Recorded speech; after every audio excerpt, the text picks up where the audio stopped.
ओम शांति। 5 दिसंबर 2024 के बाबा के मधुर महावाक्य। बाबा कहे, मीठे बच्चे, तुम्हें जो भी ज्ञान मिलता है उस पर विचार सागर मंथन करो। ज्ञान मंथन से ही अमृत निकलेगा। तुम्हें जो भी ज्ञान मिलता है उस पर विचार सागर मंथन करो। ज्ञान मंथन से ही अमृत निकलेगा। प्रश्न, 21 जन्मों के लिए मालामाल बनने का साधन क्या है? 21 जन्मों के लिए मालामाल बनने का साधन क्या है? उत्तर, ज्ञान रत्न। जितना तुम इस पुरुषोत्तम संगम युग पर ज्ञान रत्न धारण करते हो उतना मालामाल बनते हो। अभी के ज्ञान रत्न वहां हीरे जवाहरात बन जाते हैं। जब आत्मा ज्ञान रत्न धारण करे, मुख से ज्ञान रत्न निकले, रत्न ही सुने और सुनाए, तब उनके हर्षित चेहरे से बाप का नाम बाला हो, आश्रय गुण निकले, तब मालामाल बने। ओम शांति। बाप बच्चों को ज्ञान और भक्ति पर समझाते हैं। ये तो बच्चे समझते हैं कि सतयुग में भक्ति नहीं होती, ज्ञान भी सतयुग में नहीं मिलता। श्री कृष्ण ना भक्ति करते हैं ना ज्ञान की मुरली बजाते हैं। मुरली माना ज्ञान देना, गाते भी है ना मुरली में जादू, तो जरूर कोई जादू होगा ना। सिर्फ मुरली बजाना ये कॉमन बात है। फकीर लोग भी मुरली बजाते हैं, इसमें तो ज्ञान का जादू है। अज्ञान को जादू नहीं कहेंगे। मनुष्य समझते हैं श्री कृष्ण मुरली बजाता था, उनकी बहुत महिमा करते हैं। बाप कहते हैं श्री कृष्ण तो देवता था, मनुष्य से देवता, देवता से मनुष्य, ये होता ही रहता है। दैवी सृष्टि भी होती है तो मनुष्य सृष्टि भी होती है। इस ज्ञान से मनुष्य देवता बनते। जब सतयुग है तो ये ज्ञान का वर्षा है। सतयुग में भक्ति होती नहीं। देवते जो मनुष्य बनते हैं तब भक्ति शुरू होती है। मनुष्य को विकारी, देवताओं को निर्विकारी कहा जाता है। देवताओं की सृष्टि को पवित्र दुनिया कहा जाता है। अभी तो मनुष्य देवता बन रहे हो, देवताओं में भी ये ज्ञान होगा ही नहीं। देवता सदगति में है, ज्ञान चाहिए दुर्गति वालों को। इस ज्ञान से दैवी गुण आते हैं।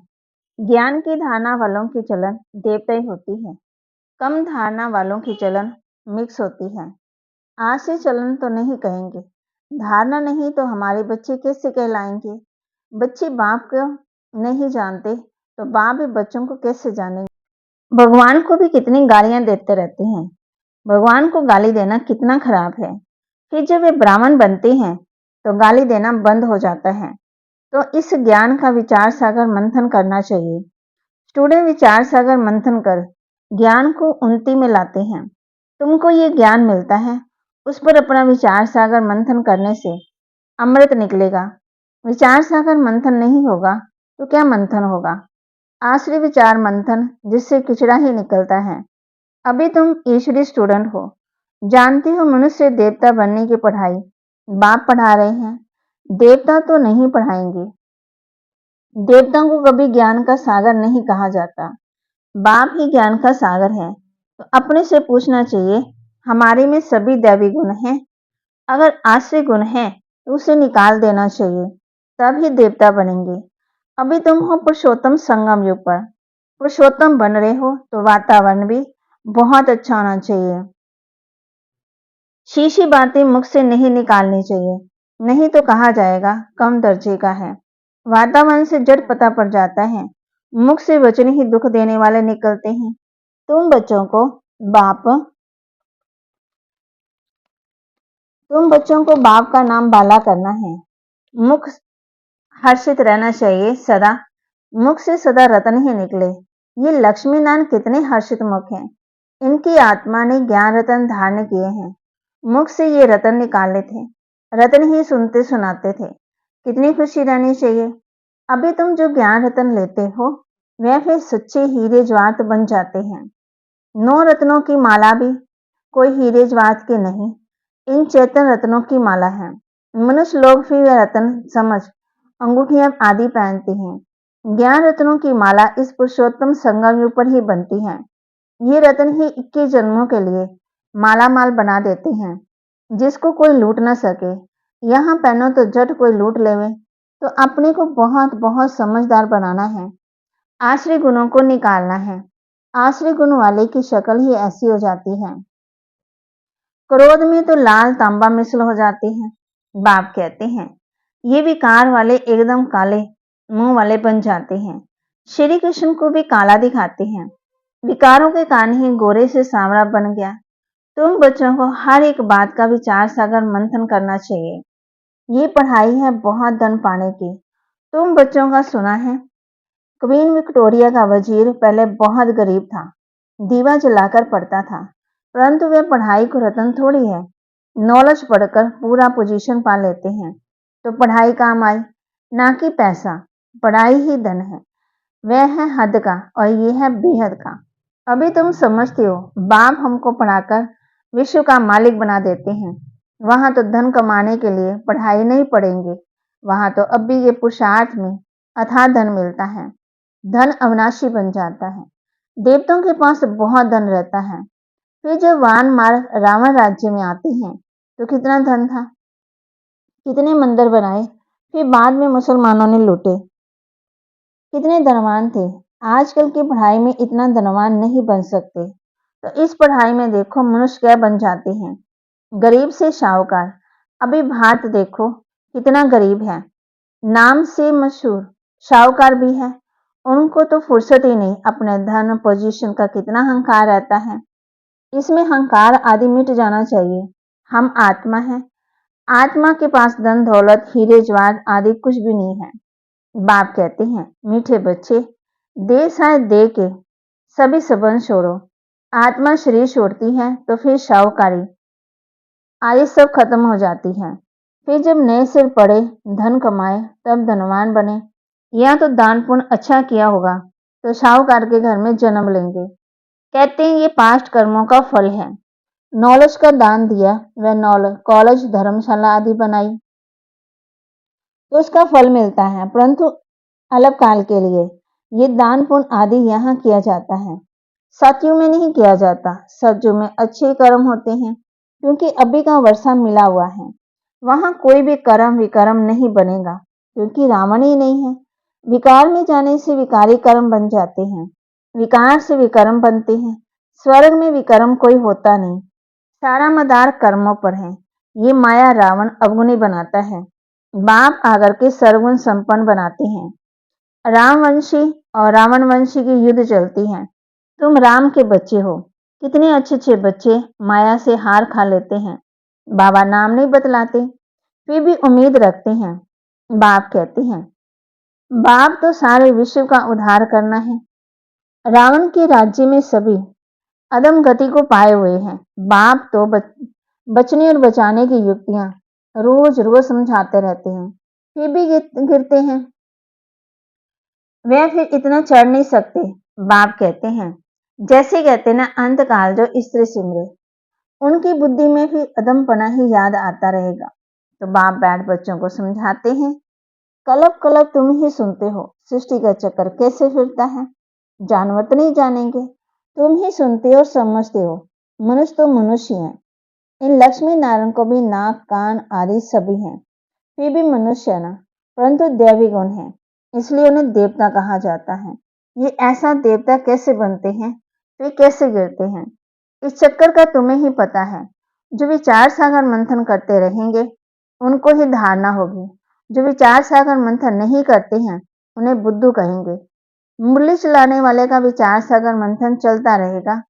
इस टॉपिक पर यही समझाना है। उम्मीद रखी जाती है, अभी नहीं समझेंगे परंतु आगे चलकर जरूर समझेंगे। उम्मीद रखना माना सर्विस का शौक है, थकना नहीं है। बल कोई चढ़कर फिर नीचे भी गिरे, अगर आता है तो भागते स्नेह से बिठाओ, तो कहेंगे आज चलो, चले जाओ। हाल चाल पूछना पड़े, इतने दिन कहाँ रहे, क्यों नहीं आए। बाप कहते, कोई बुरी संगत में चला जाता है तो उनका हाल चाल पूछो, कहेंगे ना माया से हार खा ली। समझते भी ज्ञान बड़ा अच्छा है, स्मृति तो रहती है, भक्ति में तो हार जीत पाने की बात ही नहीं है।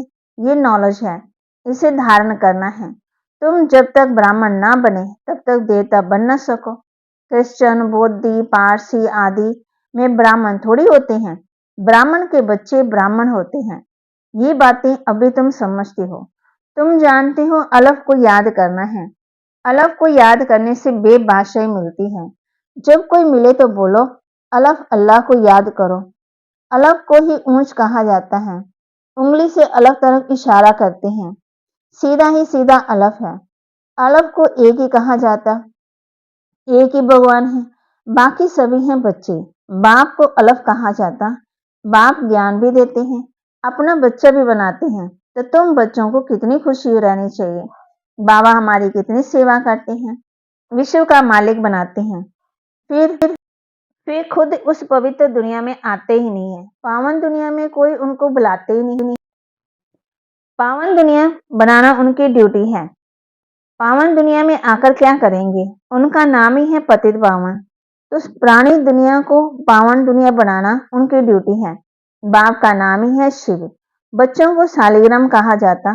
दोनों की पूजा होती है, परंतु पूजा करने वाले को कुछ भी पता नहीं है। बस एक ही रस्म रिवाज बना दी है पूजा की। देवियों के भी फर्स्ट क्लास हीरे मोतियों के महल आदि बनाते, पूजा करते। वह तो मिट्टी का लिंग बनाया और तोड़ा। बनाने में मेहनत नहीं लगती है। देवियों को बनाने में मेहनत लगती है।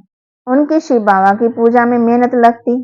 बाबा बच्चों को बता रहे हैं ना कि मूर्ति बनाने में कितना टाइम लगता है। पत्थर पानी में घिस घिस कर गोल भी बन जाता है। कहते भी है ना, अंडे मिसल है आत्मा। बाप कहते हैं आत्मा ब्रह्म लोक में रहती, तुम भी ब्रह्म लोक में रहते थे। तो पहले पहले समझाने देनी है एक बाप की। शिव को बाबा कह सभी याद करते हैं। दूसरा ब्रह्मा को भी बाबा कहते हैं। प्रजापिता है तो सारी प्रजा का पिता हुआ, ग्रेट ग्रेट ग्रैंड फादर है। ये सारा ज्ञान अभी तुम बच्चों में है। प्रजापिता ब्रह्मा तो कहते बहुत है, परंतु यथार्थ रीति जानते कोई नहीं है। ब्रह्मा किसका बच्चा है? तुम कहेंगे परमपिता परमात्मा का। शिव बाबा ने इनको अडॉप्ट किया है, तो ये शरीरधारी हुआ ना, ईश्वर के अभी औलाद है। फिर जब शरीर मिलता है तो प्रजापिता ब्रह्मा की अडॉप्शन करते। वह अडॉप्शन नहीं, वह आत्मा को परमपिता परमात्मा ने अडॉप्ट किया है क्या? नहीं, तुमको अडॉप्ट किया है। अभी तुम हो ब्रह्मा कुमार कुमारियां। शिव बाबा अडॉप्ट नहीं करते हैं। सभी आत्माएं अनादि अविनाशी है। सभी आत्माओं को अपना अपना शरीर, अपना अपना पाठ मिला हुआ है जो बजाना ही है। ये पाठ ही अनादि अविनाशी परंपरा से चला आता है। उनका आदि अंत नहीं कहा जाता। अच्छा, मीठे मीठे सिकिलदे बच्चों प्रति माता पिता बाप दादा का याद प्यार और गुड मॉर्निंग। रूहानी बाप की रूहानी बच्चों को नमस्ते। रूहानी बच्चों की रूहानी बाप दादा को दिल व जान सिकवा प्रेम से नमस्ते।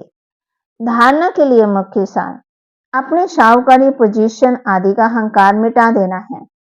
अविनाशी ज्ञान धन से स्वयं को मालामाल बनाना है। सर्विस में कभी भी थकना नहीं है। अपने शाहूकारी पोजीशन आदि का अहंकार मिटा देना है। अविनाशी ज्ञान धन से स्वयं को मालामाल बनाना है। सर्विस में कभी भी थकना नहीं है। वातावरण को अच्छा रखने के लिए मुख से सदा रतन निकालने हैं। दुख देने वाले बोल ना निकले, ये ध्यान रखना है। हर्षित मुख रहना है। आज बाबा हम बच्चों को होमवर्क दे रहे हैं। वातावरण अच्छा रखने के लिए मुख से सदा रतन निकालने हैं। दुख देने वाले बोल ना निकले, ये ध्यान रखना है। हर्षित मुख रहना है। वरदान कैसे भी वायुमंडल में मन बुद्धि को सेकंड में एकाग्र करने वाले सर्वशक्ति संपन्न भव। कैसे भी वायुमंडल में मन बुद्धि को सेकंड में एकाग्र करने वाले सर्वशक्ति संपन्न भव। बाप दादा ने सभी बच्चों को सर्व शक्तियां वर्षे में दी है। याद की शक्ति का अर्थ है मन बुद्धि को जहां लगाना चाहो वहां लग जाए। कैसे भी वायुमंडल के बीच अपने मन बुद्धि को सेकंड में एकाग्र कर लो। परिस्थिति हलचल की हो, वायुमंडल तमोगुनी हो, माया अपना बनाने का प्रयत्न कर रही हो, फिर भी सेकंड में एकाग्र हो जाओ। ऐसी कंट्रोलिंग पावर हो तब कहेंगे सर्वशक्ति संपन्न। स्लोगन विश्व कल्याण की जिम्मेवारी और पवित्रता की लाइट का ताज पहनने वाले ही डबल ताजधारी बनते हैं।